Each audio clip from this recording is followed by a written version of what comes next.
Oke, bismillahirrahmanirrahim. Assalamualaikum warahmatullahi wabarakatuh. Hello guys, how are you today? I hope all of you always in a good situation. Okay, let me introduce ourselves. My name is Farisa Iwayu and my friends Maudi Yunarti Putri and Davadia Ulhak. We are from 7 Group and today we will discuss about social aspect of second language association. Okay, the turn of the last century saw strong criticism of cognitive second language association. One of them is Ford and Wagner, 1997, who has criticized the dominant cognitive model that is on the grounds and individualistic, mechanistic, and fails to account for interactional and social linguistic dimension of language. Jadi, pada akhir abad atau pada pergantian akhir abad itu dapat kita ketahui bahwasannya banyak sekali terdapat kritikan terhadap model cognitive second language association ini sendiri. Satu dari mereka itu adalah dari Ford dan Wagner pada tahun 1997 yang mengkritik bahwasannya terlalu model kognitif dari second language association itu terlalu mendominasi, yang terlalu individualistik, mekanistik, dan juga gagal untuk menjelaskan dimensi interaksional dan sosiolinguistik dari bahasa itu sendiri. Mereka berdua juga berencana untuk merekonseptualisasikan ataupun mengkonseptualisasikan ulang second language association ini dengan menerapkan dimensi interaksional dan sosiolinguistik dari bahasa itu sendiri.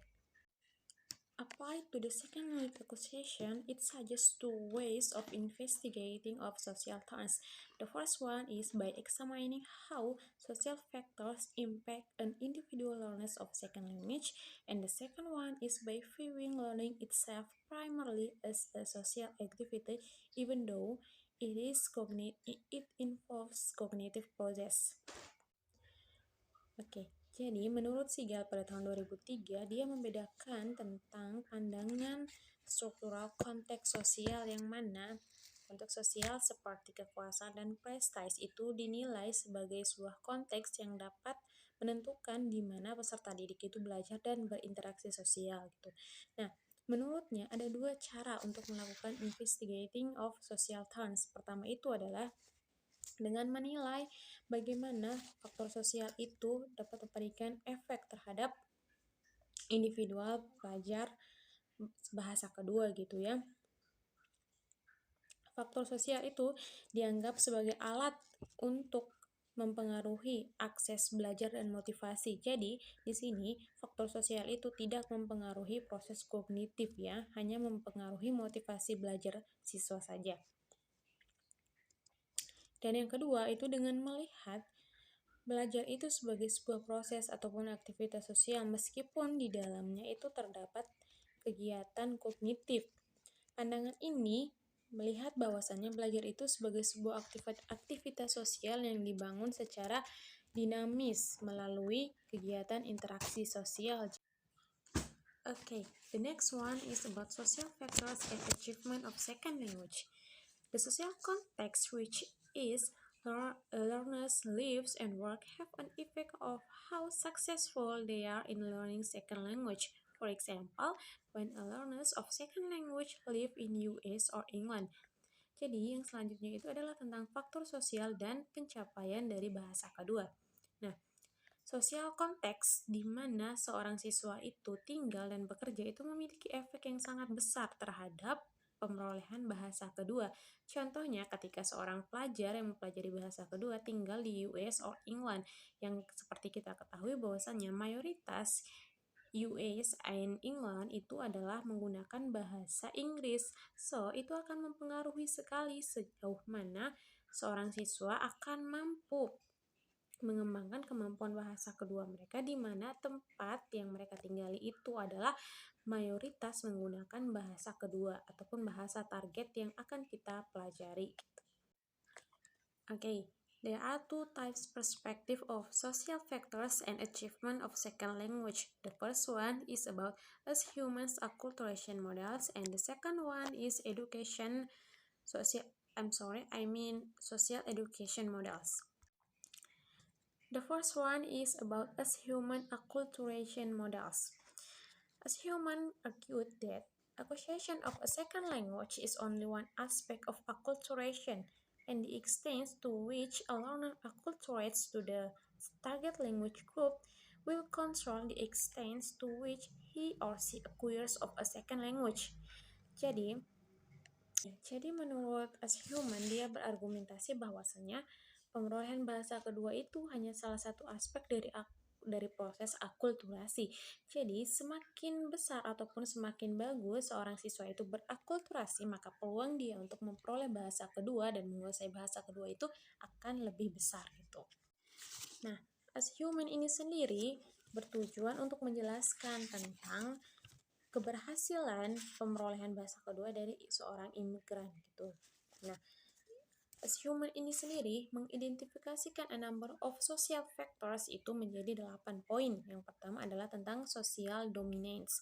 Nah, social dominance ini berbicara tentang kehidupan sosial, kehidupan politik, kehidupan budaya, perekonomian, dan etnis yang dianut oleh penduduk imigran. Dan yang kedua itu ada integration pattern. Nah, integration pattern ini akan membahas tentang proses asimilasi. Nah, proses asimilasi ini sendiri adalah proses di mana para penduduk imigran itu menghilangkan nilai-nilai yang sudah mereka bawa dari tempat asalnya dan menyerap sepenuhnya nilai-nilai baru dari tempat baru yang mereka tempati. Ataupun yang kedua itu penduduk imigran akan mempertahankan nilai-nilai yang telah mereka bawa dan menolak nilai-nilai baru yang ditawarkan ataupun yang ada di daerah baru yang mereka tempati. Dan yang ketiga itu adalah ada proses akulturasi. Nah, akulturasi ini sendiri adalah para penduduk imigran ataupun penduduk bahasa kedua ini mereka menyerap nilai-nilai baru yang ada di daerah baru, tetapi tetap mempertahankan apa yang sudah menjadi nilai-nilai dasar dari daerah mereka. Jadi mereka mix gitu ya, combine. Nah, poin yang ketiga itu adalah enclosure. Jadi sejauh mana kelompok second language itu bisa berbagi fasilitas sosial antar sesamanya. Dan yang keempat itu ada cohesiveness. Dan yang kelima itu ada size. Size ini membicarakan tentang ukuran kelompok second language ya. Kelompoknya itu apakah tergolong kelompok besar ataupun kelompok kecil. Nah, yang keenam itu ada cultural congruence, yang mana itu melihat apakah kedua kelompok itu memiliki budaya yang sama ataukah budaya yang berbeda. Dan yang ketujuh itu ada attitude. Attitude ini menilai apakah kelompok second language ini memiliki sifat yang positif ataupun negatif. Nah, dan yang terakhir itu ada intent length of residence. Jadi, mereka melihat apakah kelompok second language ini berencana untuk menetap hanya sementara ataupun mau menetap selamanya di wilayah baru yang the next one is about social educational model. In contrast to acculturation models, this model, which developed to explain second language learning in classroom, especially in foreign language classes, the model is socio-psychological. Jadi berbeda sama model akulturasi, nah model ini tuh lebih memilih untuk mengembangkan pembelajaran bahasa kedua itu di ruang kelas, khususnya di kelas bahasa asing gitu ya. Nah, untuk modelnya itu adalah model social psychological. The model describes relationship between four aspects second language learning.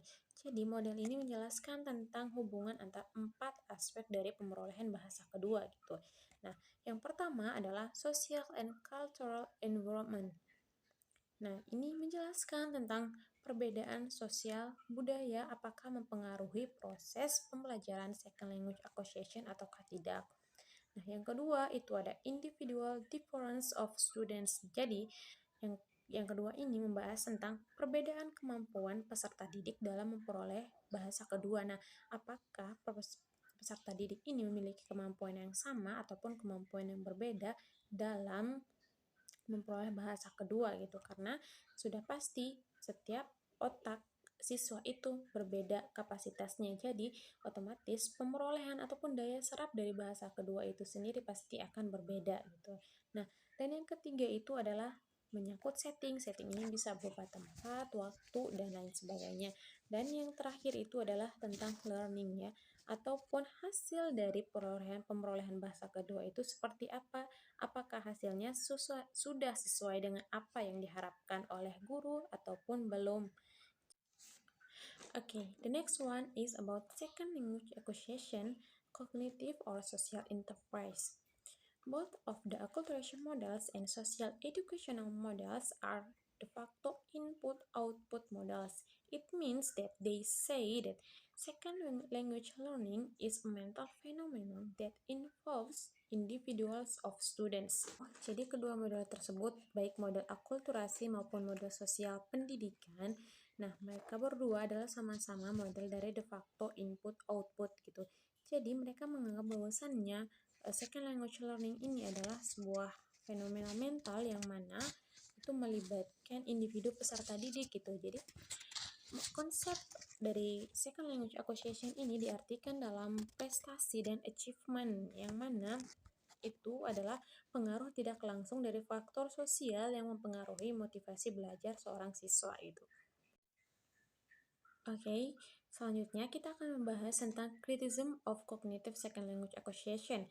One of the first criticism is come from Freud and Wagner. Jadi, selanjutnya itu kita bakalan membahas tentang kritik terhadap cognitive second language acquisition ini sendiri. Nah, kritikan yang pertama itu datang dari Freud and Wagner. Nah, mereka berdua ini mau merubah 3 hal besar.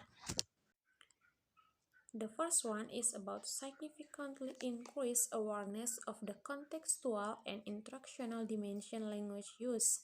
Nah, mereka ini mau merubah second language acquisition ini sehingga akan mengakibatkan adanya peningkatan kesadaran secara signifikan terhadap kontekstual dan juga dimensi interaksional dari penggunaan bahasa itu sendiri.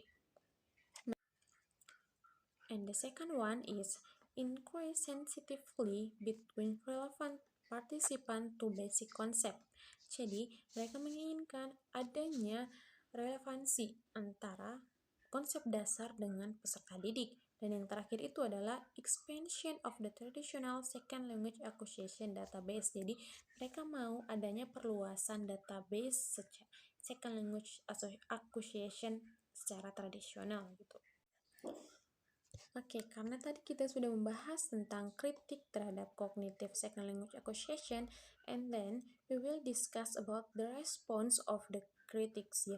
Jadi sekarang kita akan membahas tentang respon dari kritik yang sudah dilayangkan oleh Freud dan Wagner. Nah, Freud and Wagner article led to a number of response after published 1 year later in the Modern Language Journal. Jadi artikel Freud dan Wagner ini setelah dipublish selama 1 tahun, mereka mendapatkan beberapa komentar. Nah, 2 diantaranya adalah yang pertama dari Long pada tahun 1998 yang mengatakan bahwasannya perubahan dalam lingkungan sosial belum terbukti memiliki efek apapun pada cara dan sistem pemrolehan bahasa kedua. Begitu juga yang diargumentasikan oleh Gass pada tahun 1998 juga, dia mengatakan bahwasanya pendekatan yang diajukan oleh Freud dan Wagner ini tidak selamanya menjadi bagian dari second language acquisition, akan tetapi bagian dari bidang studi language acquisition itu secara lebih luas. Okay, I think that's enough from me. The next explanation will be explained by Maudi Yuniarti Putri.